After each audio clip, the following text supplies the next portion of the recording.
Now, a very good morning to you, good afternoon, or good evening, depending on the place that you're currently watching this video from, or the time that you're watching this video. I hope that this video finds you well. Welcome to my YouTube channel. Welcome to my another political episode for today. And thank you so much for watching this video.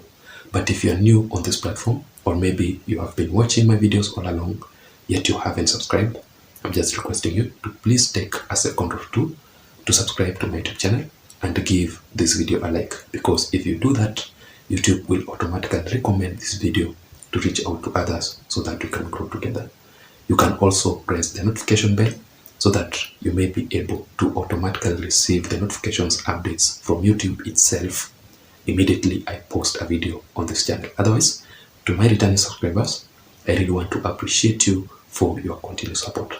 Without your participation on this channel, this platform cannot be where it is currently, and that is why I really don't take the support for granted. So having said that, let us go straight into our critical analysis for today. And recently, the EFF opposition leader of South Africa, well known as Julius M. Malema, delivered a strong warning to Raila Odinga. Let me just read for you this statement so that you can understand. Julius Malema is saying that, comrades, we want to make a call in Kenya, and especially to comrade Raila Odinga. Stop doing what you are doing. Do not disrupt Kenya. We need peace in Kenya. President William Ruto was democratically elected in Kenya. I will not allow you to use the people of Kenya to destabilize the peace of Kenya. And previously, Malema had written to Raila Odinga immediately lost the previous 2022 general election, telling Raila Odinga that accept and move on. Raila Odinga should accept the results of the election and act with the restraint with their supporters.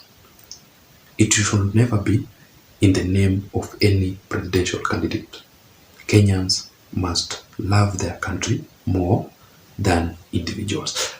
So basically, you can clearly tell that the economic freedom fighter, or the EFF leader, Julius Malema, has always been provoking Raila Odinga, and he has always wanted Raila Odinga to react. But yesterday, Raila Odinga finally responded to Julius Malema. So I want to read for you and show you on the screen.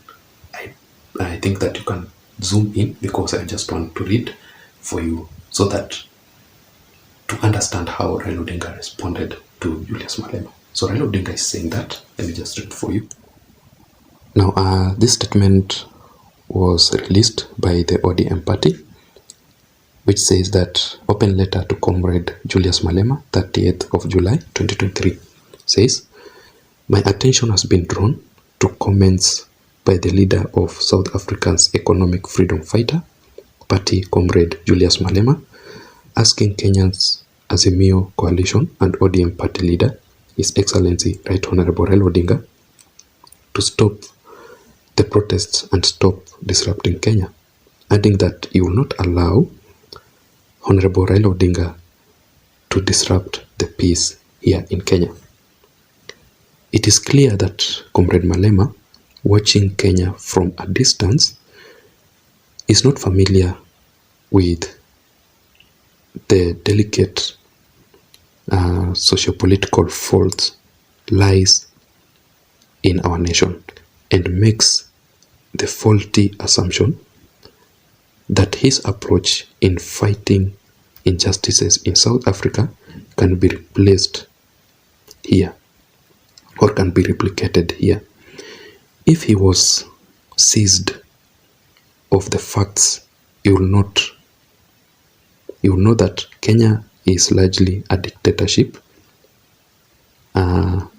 basking in the sun of democracy, in which nearly all elections since 2007 have been fraudulent, and where the wrong president has been sworn in each time.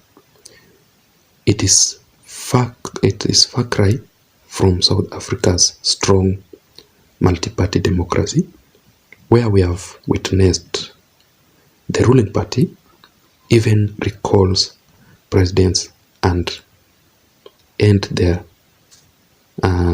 terms in which they no longer represented the application of South Africans.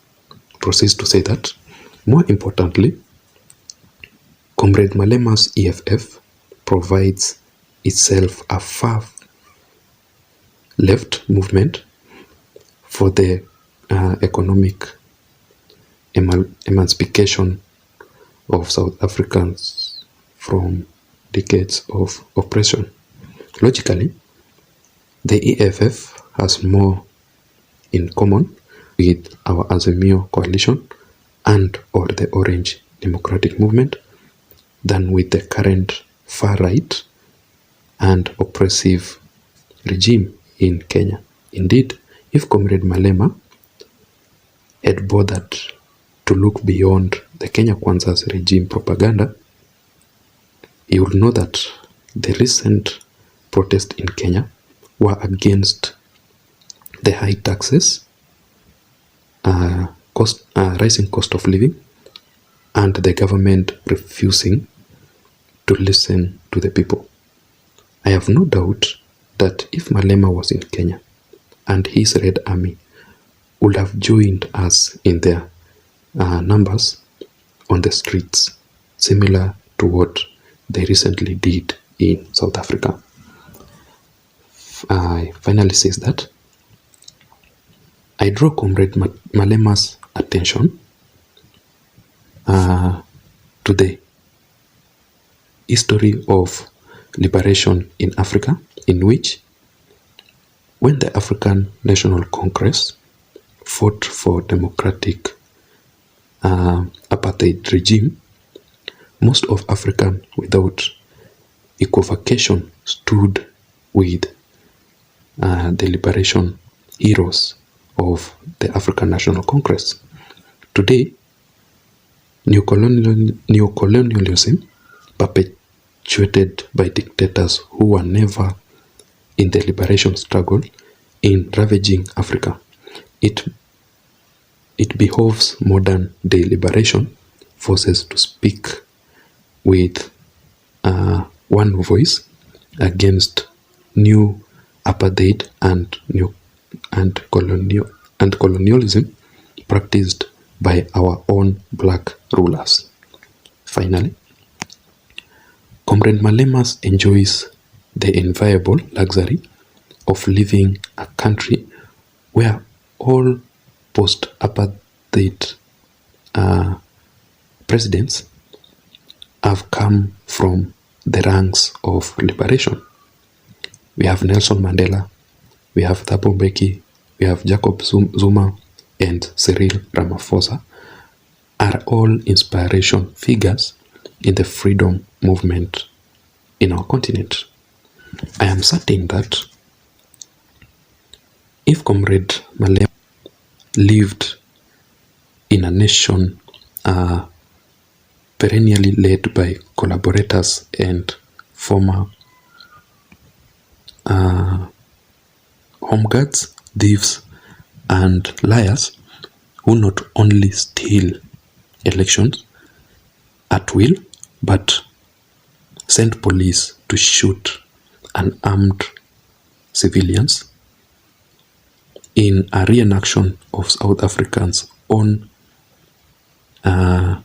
Sharpeville massacre of 1960 or the Marikana massacre of 2012, you would hold different views. Proceeds to say that as ODM Party Secretary General, I extend an invitation to Comrade Malema to visit Kenya so that I can personally take him on a tour of our country so that he understands that we fight for the same things he does. In fact, Kenya's own quest for a people-driven constitutional framework has always linked up to South Africans among party foundation and structures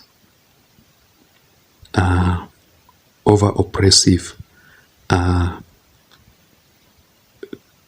winners take all presidential system. We will have a lot to learn from them as they do from us. While at it, we acknowledge as our founding fathers and liberation heroes died or did, that we will only achieve the true justice and freedom by fighting for it and not sitting on our lauds.